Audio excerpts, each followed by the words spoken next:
Nick, how you doing, bud? Doing well. How are you? Good. So I'm reading all this information on LearnFresh Education Company, and I think it's awesome because I have a 10-year-old daughter, and if you can combine two things to actually get a lot of things done, it's cool. And you guys have done that with both math and hoops. Absolutely. Yeah, that's a perfect age range for us. And basically what we've looked to do is take fundamental math, STEM, social emotional learning and infuse it with something that most students or a lot of students are passionate about outside of the classroom. And the growth of our organization over the long term is really thinking about those connection points, how we can use other sports or how we can use passion points in the performing arts and spaces like that to engage students in learning in a way that's fresh and new and exciting and more connected to their lives outside of the school building. Give us an indication. How does this work? Math's never been a forte of mine. When I need to do math, I Google it or I go to my eighth grader. How does this work on your format? Yeah, absolutely. So at the heart of the program is actually a board game called NBA Math Hoops, produced by Hasbro. Hasbro has actually donated over $800,000 worth of product to us since our founding. So it's a huge part of the bedrock of the organization. And the game itself was actually first built in a math teacher's classroom in California starting in the late 90s. So it's been around for quite some time. And what we've really done is we've taken this board game that uses real NBA and WNBA player statistics. We've integrated into it a curriculum that focuses on social emotional development and math education, really looking at it in the context of a basketball season. So students start by signing a sportsmanship contract. They draft a team of players. They work their way through a trade deadline to a championship tournament. And then we layer on top of that a community experience. As you can see some of the photos here, we actually engage players. We host championship tournaments in the arena, really bring another layer to the experience that allows students to see the connection to the broader community, not just the work they're doing in the classroom. You know, it's interesting because, you bring in any sort of competition, colors, in this case, NBA players, statistics. You can keep someone's attention a lot like Monopoly. If there's an opportunity to, own a block, whether it's you or your kid, that's a goal. What kind of response have you seen not only locally here through KSC and the Denver Nuggets, but nationally? Yeah, so I mean, across the country, the program's only continued to grow. We launched in 2013 with the Cleveland Cavaliers. That was actually the first city that we worked in. Denver was the second. And since that time, when we were working with about 500 students a year, we've grown to the point where we've now reached over 100,000 students this past school year, over 250,000 all time, and are working to not only scale that program both in the U.S. and abroad. There are so many places in this country that are not served directly by NBA and WNBA teams in a regional sense, and we want to reach those places. But the game of basketball has grown to be such a global sport that, and math is a global subject, there's an opportunity for us to take this all over the world. We're also thinking now about the digital side of things. We have a mobile app that's available on iOS right now. We actually are about to announce a large contribution from a major funder to help push that development forward. And we see that as another opportunity to just get to students, even when they're outside of the school building, they can use it on their phones or their parents' devices or any platform that they're normally working in. Nick, you know what I love about this in all the sports? Math in sports are now intertwined. The advent of analytics. Every sports franchise has an analytics department, and a lot of them operate thanks to those analytics departments. So I don't think it's a hard sell for you. You tell a young kid, you're not good enough to play professional basketball or football. Well, you can still get there at the pro level by going through math. Exactly. And, so we were really, really fortunate. One of our early funders and the longtime support of the organization was the late, great David Stern. And one of the last times that I sat down to meet with him, he said one of the most noble development or the most noble application of all this entire stats movement is the work that you guys are doing, because you're taking all this information and using it for a great community focused purpose to engage students in a subject that, whether they play basketball or they work in sports or not, it's going to have some sort of real impact on their lives. And we've seen that. We've seen students already who've been in the program for a number of years, who were participated in the first national championship in 2017. Now they're talking about, hey, I want to go to Stanford, I want to go to the University of Michigan, or I want to study this in college. Like, that's the ultimate goal, is to be able to change those outcomes or create that perspective shift.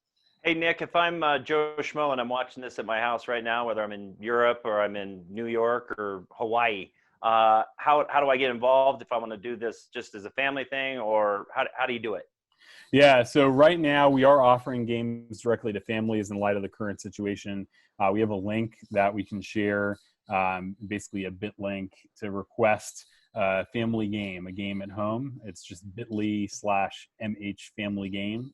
And folks can fill this out. It's on our social media channels too. And if your child's been affected by COVID-19 at all, we'd be happy to share a game with them, particularly if tech access or other educational resources are something that you don't have readily available at home. Anyone who has an iOS device can download the NBA Math Hoops app. Just search for it in the App Store. We're also going to launch that for Android pretty soon as a result of this new commitment.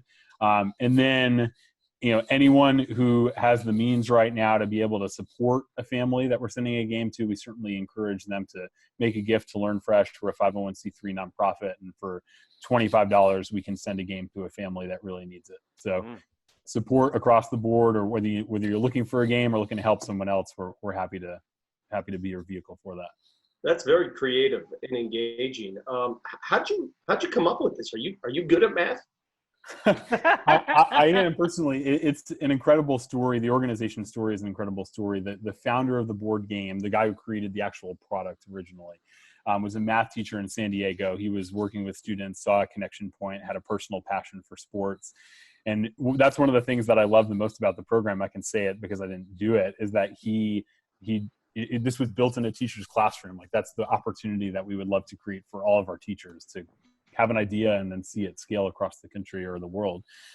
And from that starting point, there have been a number of people who've played key roles. There was a former NBA executive who was our first board chair and really helped that connection come to life. My co-founder and I of the actual nonprofit, we've been working over the last 7 years to really build out the community model and to look at other opportunities to just take this idea for learning and scale it in a broader sense. So we're super excited about the role that everyone's played in this, and just continues to be a really community-driven endeavor. All right, Nick, before we say goodbye, as long as we have you on board, can you give Kyle and I, and I'm not talking like quantum physics, statistics here, give us a basic math question, and we both have to solve it here live on our show. So go on ahead. paper or in our head? You have paper? I got paper. Okay. I got paper too. Go ahead, Nick. All right. Give us a basic math question. Let's see how we can do this. Okay. Jamal Murray made 9 out of 16 shots in the last game he played. What's his what's his field goal percentage? I'm going to say it's 58. Isn't that 9 divided by 16? Correct. Yeah. Well, I don't know that part of it. I just know it's 9 divided by 16. You got the fraction, 9/16, exactly. Yeah. Then you Right, can, but what's the answer? what's Well, 9 divided by 16? Yeah, I know, and I said 58%. I'm of course, Wapner starts at 3:30, but I don't know. Division's not easy for me. 16 goes into 90. How many times? 5.8 Does it go times. to- It's over 50%, for sure. Hold on a second. It's Hold on. 0.58. While he looks that up, were you doing your own screen sharing there? 16. Nick, were you What? screen sharing? No, I yourself? wasn't screen sharing, no. Well, that was very well done in our graphics department. Very, very well. That's actually 56%. You were close there. There Well, I you know, go. but I mean, I'm just, I'm wicked smart. That's pretty good. I got a number. 56%. So the problems like that are really integrated into the actual product. That's like the basic math that students are working with. The shooting percentages that we all know and love are kind of the bedrock of the game. And There's the Yeah, one. Julio screen sharing. Yeah. yeah. The part I hated most in math was the part where they said, show your work. And I always said, why? Why do I have to show it? If I have an answer, I'm not showing anything. Right, if you get the answer, if you get the answer from the dude on your left, you shouldn't have to show how he Right. got Well, it. that's It's like in real life, if you ask me that during a Nuggets game, I don't have to show anybody. right. Well, that's part of the process, right? So like the students who don't have a strong understanding of like the process of calculating, like showing their work is important. For those of us who know it off the top of our head, well, that's a pretty good position to be in, but that's what we're trying to get them, right? Like when you see the students at the end of the season tournament, so many of them just know the numbers based on rote memorization because they've worked through the process to get there. Yeah, I mean, I was off by 1%, but Not bad. We'll take it. Thanks, Nick. Nick, Absolutely. Thank you guys. thanks.